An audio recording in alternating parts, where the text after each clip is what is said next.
আসসালামু আলাইকুম এভরিওয়ান। নিয়ে আসলাম তোমাদের জন্য বোনের মৃত্যু গল্পের সিজন 2 3 নাম্বার পর্ব। তো চলো বেশি কথা না বলে গল্প শুরু করা যাক। হঠাৎ করে একটা ছেলে কোথায় থেকে এসে বলল, কি হয়েছে চাচি? তার মানে এটা কি তাসলিমার ভাই? হতেও পারে, কিন্তু ও তো কখনো আমাকে এই কথা বলে নাই, আর আমিও ওর পরিবার সম্পর্কে কখনো জানতে চাই নাই। আমি এবার ছেলেটার দিকে তাকিয়ে বললাম, অনেক কিছু হয়েছে, তুমি সমাধান করতে পারবে বললে। এবার চাচি একটু রাগী সুরে বলল, দেখ তো সেই কখন থেকে আমাদের সাথে ঝগড়া করে যাচ্ছে, বলে নাকি তাসলিমার এই বিয়ে হবে না। এটা বলতেই ছেলেটা একটু রেগে গেল, আমার দিকে গম্ভীর গলায় বলল, তুমি তাসলিমার কি হও, আর এখানে এসে উল্টাপাল্টা কথা বলছো কেন? আমি বললাম, আমি তাসলিমার কি হই সেটা আপনার বোনকে বললেই পেয়ে যাবেন, তার আগে এটা বলেন আপনি কি তাসলিমার ভাই? ছেলেটা বলল, আমি ওর ছোট ভাই। আমি বললাম, আপনার লজ্জা করে না? ছোট ভাই হয়ে আপনার বোনের জীবন নষ্ট করছেন। ছেলেটা বলল, ফালতু কথা বলছেন কেন? আর আমি আমার বোনের জীবন নষ্ট করতে চাইছি, এটার মানে কি? আমি বললাম, আপনার বোনের বয়স কত আর বরের বয়স কত? আমার মনে হচ্ছে যেন একটা শিশুর সাথে একটা বুড়ো বেটার বিয়ে হচ্ছে। ছেলেটা বলল, দেখেন ভাই, এত কিছু আমি আপনাকে বলতে পারবো না, আর আমার রাগ উঠলে কিন্তু আমি একটা কিছু করে ফেলবো। তার আগে বলছি, ভালোই ভালোই আপনি এখান থেকে চলে যান। আমি বললাম, তোমাদের এখানে তো আমি আর থাকতে আসি নাই, চলে তো যাবই, তার আগে আমি এর সমাধান করেও যাব। ছেলেটা এবার চোখ লাল করে বলল, এই ভাইয়া সত্যি করে বলুন তো, আপনি আপুর কি হন? আমি বললাম, আমি ওর ফ্রেন্ড হই। ছেলেটা বলল, ফ্রেন্ড হন ভালো কথা, এত ঝগড়া করছেন কেন? আসবেন, খাবেন আর খেয়ে দিয়ে চলে যাবেন। আমি বললাম, তোমার দ্বারা হবে না, তোমার বাবাকে ডাকো। ছেলেটা বলল, ভাই দেখেন, খুব কষ্ট করে আমার বোনকে এই বিয়েতে রাজি করিয়েছি, তাই বলছি আপনি বাড়তি কোনো ঝামেলা করবেন না। আমি বললাম, আমি বলেছি তোমার বাবাকে ডাকতে, না হলে কিন্তু বড় বিপদ হয়ে যাবে। আর তোমার বোন জানে আমার পাওয়ার সম্পর্কে, পুরো থানা চলে আসবে একটা ফোন করলে। ছেলেটা এবার ভয় পেয়ে ওর বাবাকে ডাকতে লাগলো। একটু পর একটা মুরব্বি লুঙ্গি পরতে পরতে বাহিরে আসলো, আর এসেই ছেলেটাকে জিজ্ঞেস করলো, কি হয়েছে বাবা? এই আঙ্কেল তাহলে তাসলিমার বাবা, দেখে তো বোকা বোকা মনে হয়। ছেলেটা আমাকে দেখিয়ে বলল, বাবা দেখো না, ও কখন থেকে এখানে এসে ভয় দেখাচ্ছে, আর বলছে আপুর এই বিয়ে নাকি হবে না। তাসলিমার বাবা এবার হাসি মুখে আমার কাছে এসে বলল, ও তাই নাকি? এত সহজ নাকি কোনো বিয়ে ভেঙে দেওয়া? আমি বললাম, আপনাদের কাহিনী শুনতে আমার একদম ভালো লাগছে না। তাসলিমার বাবা বলল, আমরা আবার কি কাহিনী করলাম? আর তুই কে রে? কোথায় থেকে উড়ে এসে এখানে জুড়ে বসলি? আমি এবার একটা হাসি দিয়ে বললাম, উড়ে আসি নাই, আপনার মেয়ে আমাকে ফোন করে এখানে নিয়ে এসেছে। এবার একটু মিথ্যে বললাম। তাসলিমার বাবা বলল, কি আমার মেয়ে বলেছে? আমার তো বিশ্বাসই হচ্ছে না। তাসলিমা দেখতো, ওকে চিনিস নাকি?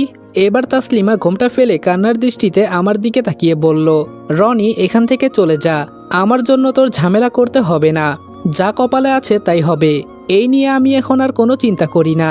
তাসলিমা যে কতটা কষ্টে আছে আমি দেখেই বুঝে গেছি। আমি বললাম, আচ্ছা আঙ্কেল একটা কথা বলবো? আঙ্কেল বললেন, বলো। আমি বললাম, আপনার মেয়েকে কি টাকার কাছে বিয়ে দিচ্ছেন নাকি কোনো ছেলের কাছে?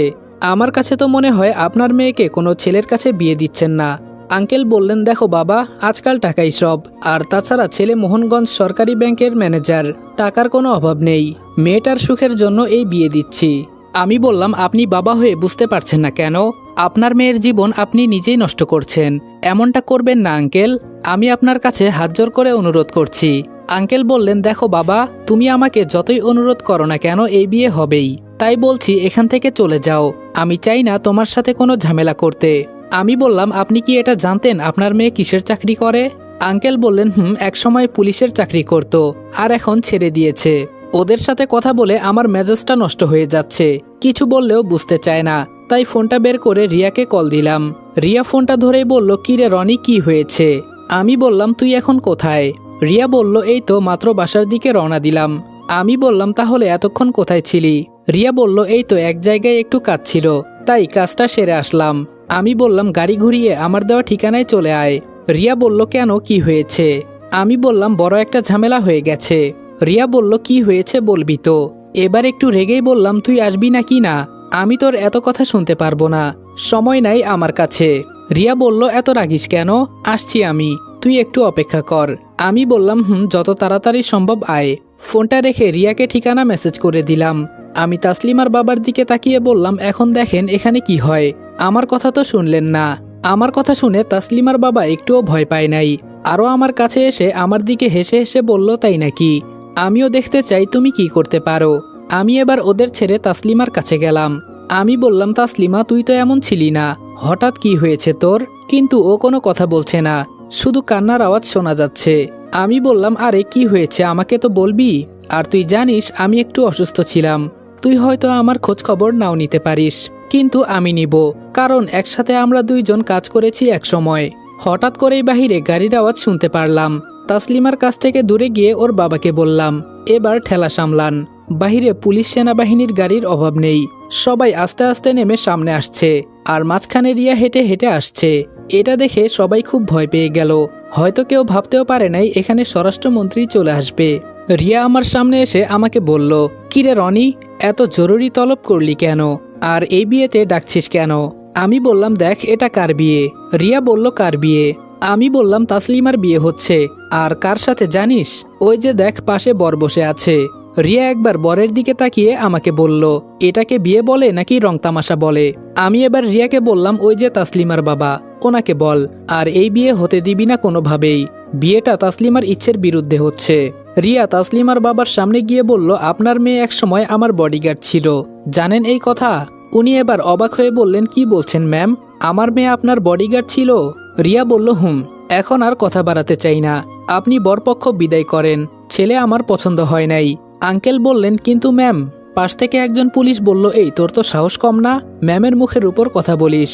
রিয়া হাতে ইশারা করে বলল চুপ করতে। এবার উনি একটু ভয়ে ভয়ে বললেন, জি ম্যাম বলছি। আমি এবার তাসলিমার কাছে গিয়ে বললাম, যা কাপড় চেঞ্জ করে আয়। তাসলিমা বলল, রনি এটা কিন্তু ভালো করলি না। আমি বললাম, ভালো মন্দ আমাকে বলতে হবে না, তুই রুমে গিয়ে কাপড় চেঞ্জ করে আয়, আমি আর রিয়া দাঁড়িয়ে আছি। তাসলিমা এবার উঠে ভেতরে চলে গেল। আমি রিয়ার কাছে গিয়ে বললাম, রিয়া আজকে আমার কি মনে হচ্ছে জানিস? রিয়া বলল, কি মনে হচ্ছে বল শুনি। আমি বললাম, তুই আমার সত্যিকারের বেস্ট ফ্রেন্ড। রিয়া বলল, একদম পাম দিবি না আমাকে। আমি বললাম, আমি আবার কোথায় পাম দিলাম তোকে? রিয়া বলল, আচ্ছা এখন তুই আবার কি করতে চাস বলতো? আমি বললাম, যা করেছি আমি তোর ভালোর জন্যই করেছি, এক কাজ কর সবাইকে বিদায় করে দে। রিয়া বলল, সেই দিনের মতো ঘুরবি নাকি? আমি বললাম, না এমনটা করব না, তাসলিমার সাথে কিছু কথা আছে। রিয়া বলল, দেখ আমি ওর মুখও দেখতে চাই না, তুই বললি দেখে আমি এখানে এসেছি। দেখতে দেখতে তাসলিমা কাপড় চেঞ্জ করে চলে আসলো। আমি বললাম, এখন চল। তাসলিমার বাবা আমাদের সামনে এসে বলল, ম্যাম এখন তাহলে কি হবে আমার মেয়ের? আমি বললাম, এত চিন্তা করতে হবে না, ভালো ছেলের সাথে আপনার মেয়ের বিয়ে হবে, আমাদের বিশ্বাস করতে পারেন। ওরা আর বাড়তি কোনো প্রশ্ন করে নাই। আমরা গিয়ে গাড়িতে বসলাম। রিয়া সবাইকে চলে যেতে বলল। আগের বারের মতোই আমরা তিনজন নদীর পাড়ে গিয়ে বসলাম। রিয়া কিছু পাথর হাতে নিয়ে পানিতে ছুটছে। আমি বললাম, কি রে রিয়া, পাথর এভাবে ফেলছিস কেন? রিয়া বলল, এমনটা করলে আমার ভালো লাগে। আমি বললাম, তাসলিমা কোনো কথা বলবি না? তাসলিমা বলল, আমি আর কি বলবো, আমার সবকিছু হারিয়ে গেছে। রিয়া ম্যাম এবার তাসলিমার দিকে তাকিয়ে বলল, তুমি সেই দিন আমার সাথে এভাবে বেইমানি করলে কেন? আমি বললাম, আমি সব বুঝিয়ে বলছি ম্যাম। রিয়া বলল, তুই আবার কি বলবি? আমি বললাম, আমাদের সিনিয়র স্যার যিনি তোকে কিডন্যাপ করেছেন, তাকে তাসলিমা অনেক ভালোবাসতো, যাকে বলে একতরফা ভালোবাসা। রিয়া অবাক হয়ে তাসলিমার দিকে তাকিয়ে বলল, কি?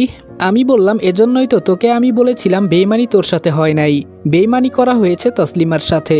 এবার তাসলিমা একটু কান্না করেই বলল, আমার কপাল খারাপ, না জেনে কাউকে ভালোবাসা ঠিক নয়। আমি বললাম, আমি যদি ভুল না করি তাহলে আমাদের সিনিয়র স্যারের একজন বউ আছে। তাসলিমা কান্নাজড়িত কণ্ঠে আমার দিকে তাকিয়ে বলল, তুই কিভাবে জানিস এই কথা? আমি বললাম, ওই দিন আমি ওনার ফোনের স্ক্রিনে একটা মেয়ের পিক দেখেছি।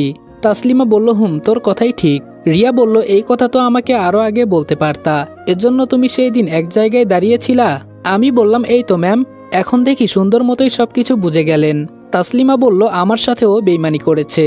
আমি বললাম, এজন্য যাকে ভালোবাসবি তার খোঁজ খবর আগে থেকেই জানা লাগবে, না জানলে তো এমনই হবে। দোষী তো উনি না, সব দোষ তোর, নিজের পায়ে নিজে কুড়াল মারলে কে না করবে? তাসলিমা বলল, ও আগে থেকেই সব জানতো।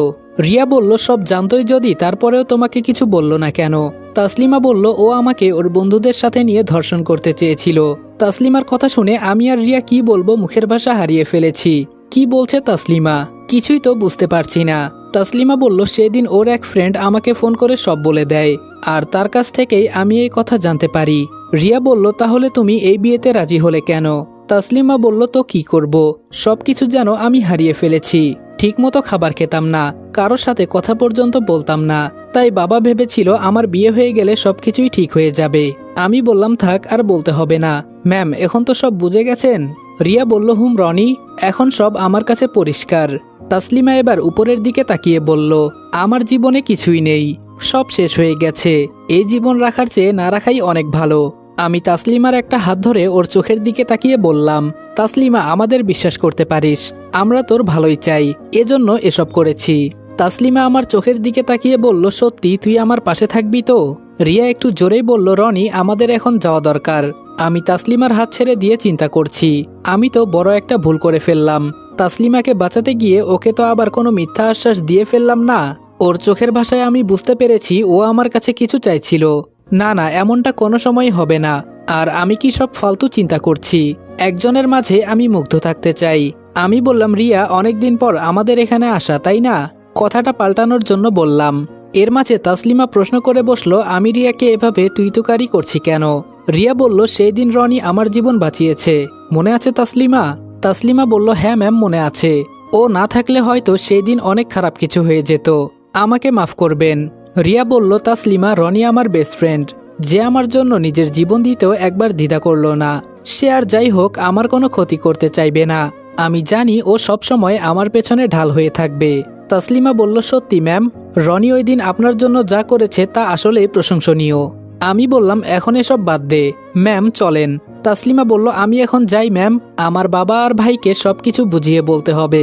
রিয়া বলল, কালকে সময় মতো চলে এসো কেমন?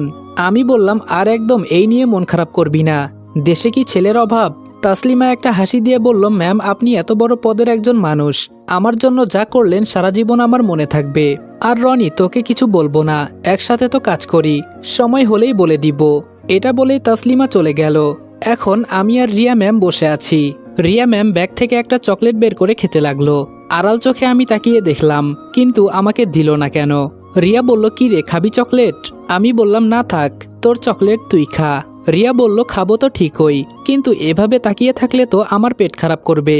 আমি বললাম, ও মা, আমি আবার তোর দিকে কই তাকালাম? রিয়া বলল, থাক থাক, আর মিথ্যে বলতে হবে না, আমার কাছে আর নাই, থাকলে কি তোকে দিতাম না বল? আমি বললাম, আচ্ছা রিয়া, তাসলিমার সাথে যা হয়েছে এটা কি ঠিক ছিল? রিয়া বলল, কেন, তোর কি মায়া লাগছে নাকি? আমি বললাম, একটু লাগছে, আমরা না থাকলে বেচারি আজকে শেষ হয়ে যেত। রিয়া বলল, তোর যখন এতই মায়া লাগছে তাহলে তুই ওকে গিয়ে সঙ্গ দে। আমি বললাম, দিব এক চর। আমি বলি কি আর তুই শুনিস কি? রিয়া বলল, যেভাবে ওর হাত ধরেছিলি আমার তো দেখে মনে হয়েছে তুই সত্যি সত্যি ওর বয়ফ্রেন্ড। আমি বললাম, রিয়া, ও একটা ঘোরের মাঝে ছিল, কি করবে ও নিজেও তখন বুঝতে পারে নাই, তাই ওর মনে একটু সাহস জগিয়ে দিলাম। রিয়া বলল, ভালো ভালো, চালিয়ে যা, তাছাড়া তাসলিমা কিন্তু দেখতে কম সুন্দর না। আমি বললাম, রিয়া, আমি কিন্তু এখন উঠে চলে যাব, কি শুরু করলি তুই? রিয়া বলল, আচ্ছা যা, সরি। আমি বললাম, রিয়া, তোর কি কাউকে পছন্দ হয় না? রিয়া বলল, হঠাৎ এই প্রশ্ন কেন? আমি বললাম, তোর বেস্ট ফ্রেন্ড আমি, তাই তোর সব কিছু জানার অধিকার আমার আছে। রিয়া বলল, এত অধিকার ভালো না। আমি বললাম, আরে বল না। এরপর রিয়া যা বলল তা শুনে তো আমার মন ভেঙে টুকরো টুকরো হয়ে গেছে। আসসালামু আলাইকুম এভরিওয়ান, বোনের মৃত্যু গল্পের সিজন 2 3 নাম্বার পর্ব এখানেই শেষ করলাম। ভিডিওটা ভালো লাগলে লাইক, কমেন্ট এবং শেয়ার করে দিও। আর ভিডিওটা ইউটিউব থেকে দেখলে চ্যানেলটা সাবস্ক্রাইব করে দিও। আর যদি ফেসবুক পেজ থেকে দেখো তাহলে অবশ্যই পেজটা ফলো করে দিবা। তো দেখা হচ্ছে নেক্সট ভিডিওতে, ততক্ষণ ভালো থাকবা, সুস্থ থাকবা, আল্লাহ হাফেজ।